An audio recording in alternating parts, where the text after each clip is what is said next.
আমাদের পূর্বে যত নবী রাসূল এসেছেন অন্যান্য নবী রাসূলের উপরে রোজা ফরজ ছিল, জোরে কোন সুবহানাল্লাহ। যেমনি ভাবে আমাদের আদি পিতা হযরত আদম আলাইহিস সালামের উপরে রোজা ফরজ ছিল তিনটা। কয়টা? জোরে কোন কয়টা? আদম আলাইহিস সালামের উপরে রোজা ফরজ ছিল তিনটা। এই তিনটা রোজা কোনগুলা? এগুলোকে বলা হয় আইয়ামে বীজ, অর্থাৎ প্রতি চাঁদের 13, 14, 15 তারিখ। সুবহানাল্লাহ কোন না? প্রতি চাঁদের কয় তারিখ? 13, 14, 15 এই তিনটা তারিখ। এই 3 দিন রোজা রাখা আদম আলাইহিস সালামের উপর আমাদের আদি পিতা আদম আলাইহিস সালামের উপরে ফরজ ছিল গো। এই রোজাগুলোকে বলা হয় আয়ামে বীজ। জোরে জোরে কোন সুবহানাল্লাহ। আমার ভাইরা, আমার বন্ধুরা, অন্তরের কানটা লাগায় শুনেন, আশা করি বুঝতে পারবেন।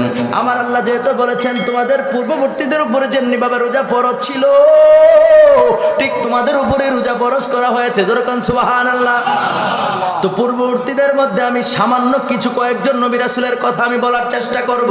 তো আদম আলাইহিস সালামের উপরে যে 3টা রোজা ফরজ ছিল এগুলো কায়ামে বীজ বলা হয়। একজন সাহাবী, একজন বিশিষ্ট একজন সাহাবী হযরত আলী রাদিয়াল্লাহু তাআলা আনহুর কাছে গিয়ে জিজ্ঞেস করলেন, হে আমিরুল মুমিনিন হযরত আলী রাদিয়াল্লাহু তাআলা আনহু, ওনাকে জিজ্ঞেস করলেন এই রোজাগুলোকে কেন আয়ামে বীজ বলা হয়? সুবহানাল্লাহ না? আদম আলাইহিস সালামের উপরে যে রোজাগুলি ফরজ ছিল ওই রোজাগুলোকে কেন আয়ামে বীজ বলা হয়? কারণটা কি? তিনি বললেন, শোনো শোনো শোনো, আল্লাহ পাক রব্বুল আলামিন আদম আলাইহিস সালামকে যখন জমিনে পাঠাইলেন, দুনিয়ার জিন্দেগিতে পাঠাইলেন, পাঠানোর পরে আদম আলাইহিস সালাম দুনিয়াতে আসার পরে দুনিয়াতে তো আর কোনো মানুষ নাই। জান্নাত থেকে আমাদের মা এবং বাবা দুইজনে দুনিয়াতে নামছেন। জোরে কোন সুবহানাল্লাহ। পাঠাইছে কে? এই জবান খুলে বলেন, কে? আল্লাহ পাঠাইছে। আহারে, জান্নাত থেকে দুনিয়ায় পাঠায়া দিয়েছে। এই আদম আলাইহিস সালামের শরীরের মধ্যে ওই সূর্যের আলো পড়ার কারণে ওনার শরীরটা কালো হয়ে গেছে। কি হয়ে গেছে? এই জোরে কোন কি হয়ে গেছে? কালো হয়ে গেছে। আমি বলতেছি না, হযরত আলী রাদিয়াল্লাহু তাআলা আনহু তিনি বলতেছেন এই রোজাগুলোকে কেন আয়ামে বীজ বলা হয় কারণটা শুনে নাও।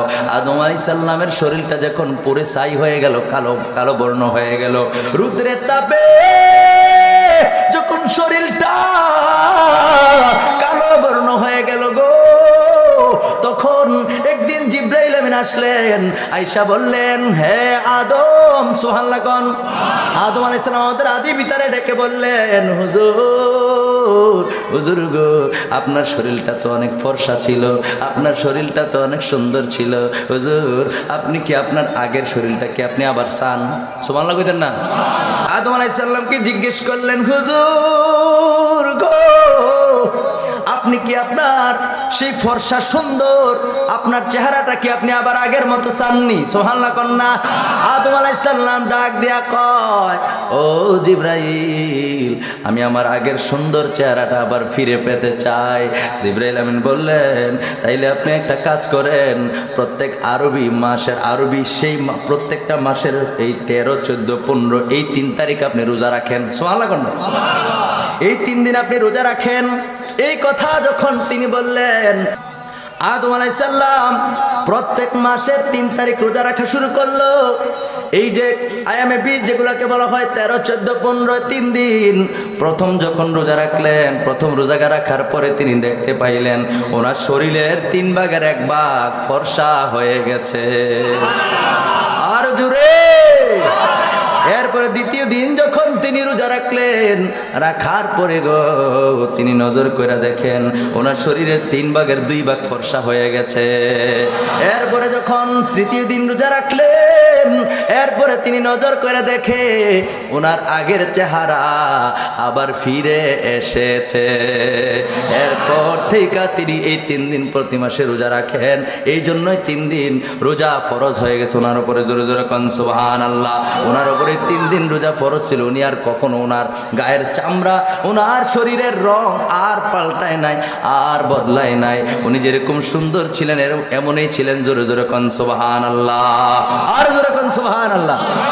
আরবি মাসের নাম যদি জিজ্ঞাসা পারবেননি, কথা কোনা পারবেন না। হার মুসলমান, আমরা মুসলমান, আল্লাহ তো উসিলা দিয়া পার করে দিব। ইমাম সাহেব হুজুর, আল্লাহ যদি কয় বান্দারে আমি যেই মাসগুলা দিছি 12টা মাস বছরে, ওই 12টা আরবিতে মাসের গুলার নাম বলো, আমি আল্লাহ তোমার মাফ করে দেব। আপনারা তো এটা পারতেন না, পারবেন নি? 8টা জান্নাতের নয় একজন মুরব্বী হাত তুলছে, মারহাবা কন। তাহলে বোঝা যায় উনি পারে, সাহস আছে, হিম্মত আছে, ঠিক কিনা বলেন? সবাই পারে না, মনে কষ্ট নিবেন না, না পারা অপরাধ না, না পারার পরে না শিখাটাই হইল হতভাগা অপরাধ। কথা কন ঠিক কিনা? জোরে কন ঠিক কিনা? আজকে পারেন না, কালকে হুজুরে জিজ্ঞেবেন, হুজুর এটা শিখাই দেন। ওমা কথা কন, আমার কথা ভুল বলতেছি? ভাইরা আমার, বন্ধুরা আমার, কেন শিখবো না, কেন জানবো না? আল্লাহ যদি কয় বান্দারে, ও বান্দা তোরে দুনিয়ায় বড় আদর কইরা মোহাব্বত কইরা আমি পাঠাইছি, আহারে বড় ভালোবাসা তোদেরকে আমি সৃষ্টি করছি, আমার ফেরেশতারা তো নাই করছিল, আমি আল্লাহ তো বড় আশা কইরা দুনিয়ায় পাঠাইছি আমার গোলামি করবা। গোলামি তো করো নাই, তোমার তো জান্নাত দেব। তোমরা জানো জান্নাত কয়টা? এটাও জানেন না? ওই 4-5 জনে জানে, আর ভাই তারা জানে। ও জান্নাত কয়টা? ওই জোরে কইবেন না, একটু মহব্বত করে কোন। জান্নাত কয়টা? জাহান্নাম কয়টা? এখন যদি কই 8টা জান্নাতের, হুজুরা কইন না 8টা জান্নাতের নাম কোন, আটকায় যাবেন। 8টা জান্নাতের নাম শিক্ষা নিবেন। আমি সেদিকে যাচ্ছি না, সেজন্য বলছি না। আমরা আলেম ওলামারা কিতাব পড়ি, আমরা আলহামদুলিল্লাহ জানি। মারহাবা কোন। 8টা জান্নাতের 8টা বর্ণনা আছে, 7টা জাহান্নামের 7টা আলাদা নাম আছে, আলাদা আলাদা বর্ণনা। কোরআনুল কারীমের মধ্যে আলাদা আলাদা আয়াত নাজিল হইছে। জোরে কোন সুবহানাল্লাহ। বন্ধুরা আমার, ভাইরা আমার, আল্লাহ যদি কয় বান্দারে আমার কাছে আজকে জান্নাতে যাইবা, জান্নাতের নামগুলা কও, আমি আল্লাহ মাফ করে দেবো। এটাও তো আমরা পারবো না। তো আফসোস, আমরা দুনিয়াতে এসে কি শিখলাম নাকি? ওযুর ফরজ জিগাইলে আমরা পারবো না, গোসলের ফরজ জিগাইলে আমরা পারবো না। তো জানিটা কি জানি না। খাবার সামনে আসলে, খাবার যদি সামনে আসে, তাহলে খাবার যে খাবো, খাবার দেখার পর একটা দোয়া আসেনি? কথা কয় না? আসেনি? আল্লাহুম্মা বারিক লানা ফি রাযাকতানা ওয়া কিনা আযাবান নার। সুবহানাল্লাহ কোন? আসেনি দোয়াটা? এটা খাবার সামনে আসলে দোয়াটা পড়বেন। এবার খাবার শুরু করার পূর্বে আল্লাহর নবী শিক্ষা দেয়, পড়ো উম্মত, পড়ো বিসমিল্লাহি ওয়া আলা বারাকাতিল্লাহ। সুবহানাল্লাহ কয় না? আসেনি দোয়াটি? আসেনি? তো খাবার খাওয়ার পর আরেকটা দোয়া আছে, আলহামদুলিল্লাহিল্লাযী আত'আমানা ওয়া সাকানা ওয়া জাআলানা মিনাল মুসলিমিন। সুবহানাল্লাহ কোন? এই দোয়াগুলো কবে শিখবেন? ওযুর ফরজ জানেন না, গোসলের ফরজ জানেন না, আহারে দাড়ির মধ্যে কেমনে তেল দিবেন, দাড়ি কেমনে আশ্রায়, আর দাড়ি কেমনে আশ্রায়, দাড়ির মধ্যে কেমনে তেল দিবেন, মাথার মধ্যে কেমনে তেল দিবেন, মাথায় কিভাবে চুল রাখলে সুন্নাত। সুবহানাল্লাহ কোন না? তো কিছুই তো শিখলাম না। কেমনে কথা কয়, কেমনে খাবার খায়, কেমনে উঠা বসা করে, নবীর আদর্শের মধ্যে আসেনি? কথা কয় না? আছে না? নাই? আছে গো বন্ধু। তো কি শিখলাম? কিছুই তো জানি না। মনে করেন না ওয়াজ ভুইল্লা গেছি। ওয়াজ ওই 12 মাসের নামের কথা বলতেছিলাম, মনে আসেনি? 12 মাসের নাম তো আমরা কিছুই জানি না। 12টা মাসের নাম শুনি একবার। মুহররম, সফর, রবিউল আউয়াল, রবিউল সানি, জমাদিউল আউয়াল, জমাদিউল সানি, রজব, শাবান, রমাদান, তারপরে কি শাওয়াল, জিলকদ, জিলহজ। সুবহানাল্লাহ। আরো জোরে। আপনার যদি জিগাই, ফোলাডারে যদি জিগাই তুমি ইংরেজি 12 মাসের নাম কও, লাভ দে ওইটা কইব, হুজুর কি তা কন? এটা কোনো ব্যাপার হলো? জানুয়ারি, ফেব্রুয়ারি, মার্চ, এপ্রিল, মে, জুন, জুলাই, আগস্ট, সেপ্টেম্বর, অক্টোবর, নভেম্বর, ডিসেম্বর সময় আছে না নাই? এই কথা কথা আছে না নাই? হেতে কই লিব। আর আপনি যে মুরব্বী হয়েছেন, বয়স অনেক বেশি হয়েছে, আপনি আরবি মাসের নাম কই থাকতেন না? শিখবেন নি এগুলা? শিখার দরকার আসেনি? আমি ভাইজান আমি বুঝি না, অনেক জায়গায় আমলের ওয়াজ করলে আমার দিছে তো বিষয় আমলের, নামাজ, রোজা, নারীদের পর্দা। হ্যাঁ হ্যাঁ, বলবো একটু পরে যাচ্ছি। ভাইরা আমার, বন্ধুরা আমার, তো এগুলো তো আমলের, কারণ আমলের ওয়াজ করলে সুবহানাল্লাহ কইতে চায় না, মজাও লাগে না। এটা কি আলামত আমি বুঝি না কিছু। আপনারা খারাপ লাগতে আছে না? আওয়াজের নমুনা মনে যে খারাপ লাগতেছে, বলো হুজুর সাইরা তাড়াতাড়ি বাগান প্রধান বক্তারে পাঠান।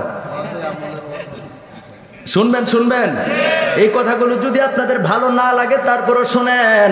আজকে যদি জি জোরে করে বলেন সুবহানাল্লাহ পড়েন, আলহামদুলিল্লাহ পড়েন, আপনার জিন্দেগিতে একটা সেজদাও যদি আমার আল্লাহ কবুল না করে গো, এই যে আপনি মাহফিলে আইসা সুবহানাল্লাহ বলছেন, আলহামদুলিল্লাহ বলছেন, আল্লাহু আকবার বলছেন, যদি একটা ডাক আমার আল্লাহ কবুল করে, আপনি জান্নাতে যাওয়ার জন্য এইটাই যথেষ্ট। সুবহানাল্লাহ বলেন। মাবুদের কাছে যদি পছন্দ হয়ে যায়, আপনি যে সুবহানাল্লাহ বলছেন, আল্লাহর পবিত্রতার ঘোষণা দিচ্ছেন, আপনি পবিত্রতার ঘোষণা দিলেই কি না দিলেই কি? কথা কয় না? ঠিক কিনা? আল্লাহর যদি আপনি সুবহানাল্লাহ বলে আল্লাহর পবিত্রতার ঘোষণা না দেন, আল্লাহ কি অপবিত্র হয়ে যাব? তাহলে আল্লাহ আপনি বললে কি না বললে কিন্তু তারপর আল্লাহ খুশি হয়। সুবহানাল্লাহ কর না।